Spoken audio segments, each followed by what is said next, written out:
पोही की कहानी। एक साहूकार था जिसके 7 बेटे थे, 7 बहुएं थी और एक बेटी थी। सब कोई मिट्टी लेने गए तो मिट्टी खोदते समय ननद के हाथ से सवायु का बच्चा मर गया। तब सवायु माता बोली कि मैं तेरी कोख बांधूंगी। तब ननद ने सब भाभीियों से कहा कि मेरे बदले तुम अपनी कोख बंधवा लो।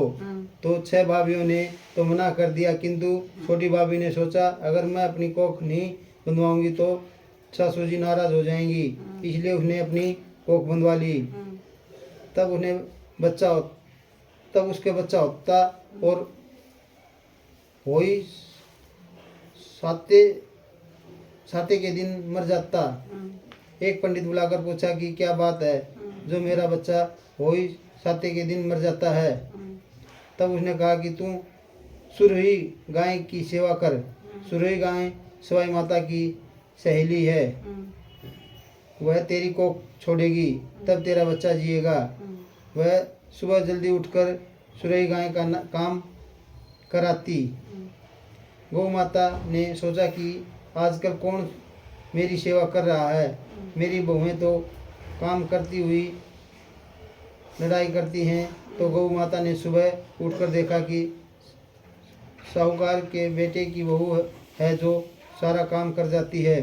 गौ माता बोली तेरी क्या इच्छा है जो तू मेरा इतना काम करती है, मांग क्या मांगती है।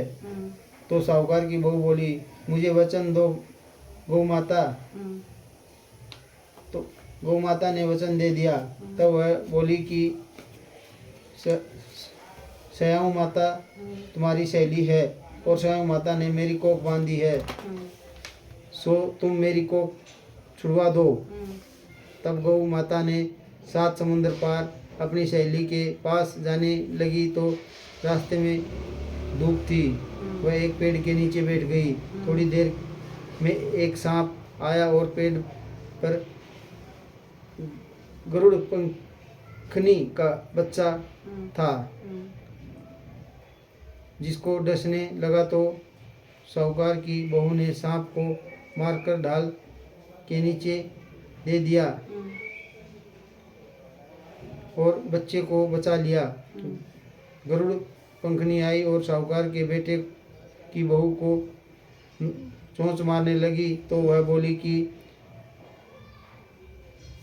मैंने तेरा बच्चा नहीं मारा, यह सांप तेरा बच्चा मार रहा था, मैंने बचा लिया। तब गरुड़ पंखनी ने उन्हें अपनी पीठ पर बिठाकर स्वामी माता के पास पहुंचा दिया। तो स्वामी माता बोली आओ बहन, बहुत दिनों में आई। और स्वामी माता बोली कि मेरे तो सिर में बहुत जू पड़ गई।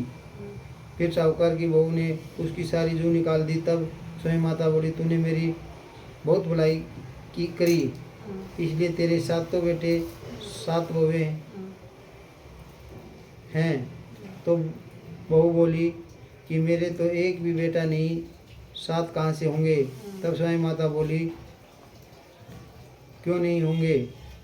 तब वह बोली कि पहले मुझे वचन दो। स्वामी माता ने कहा कि अगर मैं वचन से फिर जाऊं तो धोबी के घाट पर काकरी हो जाऊं। तब साहूकार की बहू ने कहा कि मेरी कोख तो तेरे पास बंधी पड़ी है। तब स्वामी माता बोली तूने मुझे ठग लिया, मैं तेरी कोख खोलती नहीं, परंतु अब खोलनी पड़ेगी। जा, तेरे घर 7 बेटे 7 बहुएं मिलेंगी और 7 उजमन करियो, 7 मंडिया 7 कढ़ाई करिए। वह घर गई तो वहाँ देखा 7 बेटे 7 बहुएं बैठी थी। बहुत धन हो गया तो उसने 7 हुई मांडी, 7 उजमाई करे, 7 कढ़ाई करी। सारी जिठानी बोली कि सब जल्दी जल्दी पूजा कर लो, नहीं तो वह रोने लग जाएगी। थोड़ी देर में उन्होंने अपने बेटों से कहा कि तुम्हारी चाची रोई क्यों नहीं। तो बच्चों ने देखकर आकर बताया कि चाची के यहाँ होई मंड रही है। तब जिठानी भागकर गई और देखा कि कोख छुड़ा लाई है।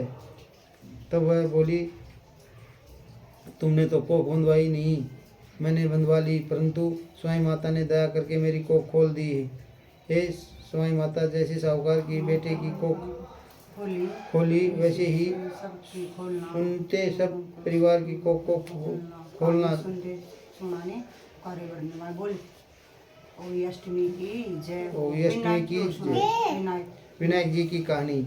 एक बार विनायक जी महाराज एक चुटकी में चावल और एक में दूध लेकर घूम रहे थे और कह रहे थे कि कोई मेरी खीर बना दे। तो एक बुढ़िया माई बोली कि ला मैं खीर बना दूं। वो एक कटोरी ले आई। तब विनायक जी बोले कि बुढ़िया माई कटोरी क्यों लाई, भोग लाकर चढ़ा दे। तब बुढ़िया माई बोली कि इतने बड़े का क्या करेगा, कटोरी ही बहुत है। तो भगोना चढ़ा दिया और चढ़ाते ही वह दूध से भर गया। फिर विनायक जी ने कहा, मैं बाहर जाकर आता हूँ, तू खीर बना कर रखिए। खीर बनकर तैयार हो गई, परंतु विनायक जी महाराज नहीं आए। तो बुढ़िया माई का मन ललचा गया और वह दरवाज़ा बंद करके खीर खाने लगी और बोली कि विनायक जी महाराज भोग लगाओ, और खीर खाने लगी। इतने में विनायक जी आए और बोले, बुढ़िया माई खीर बना ली। तो बुढ़िया बोली, हाँ आकर जिम लो। तो विनायक जी बोले, मैंने तो जिम लिया, जब तू जिमने लगी तभी मैंने भोग लगा लिया था। तब बुढ़िया माई बोली कि तुमने तो मेरा पर्दा हटा दिया, परंतु किसी और का पर्दा मत हटाना। तब विनायक जी महाराज ने खूब धन दौलत भर दिया। हे विनायक जी महाराज, जैसे बुढ़िया माई को दिया वैसे कहते सुनते अपने सब परिवार को देना। बोल विनायक की जय हो।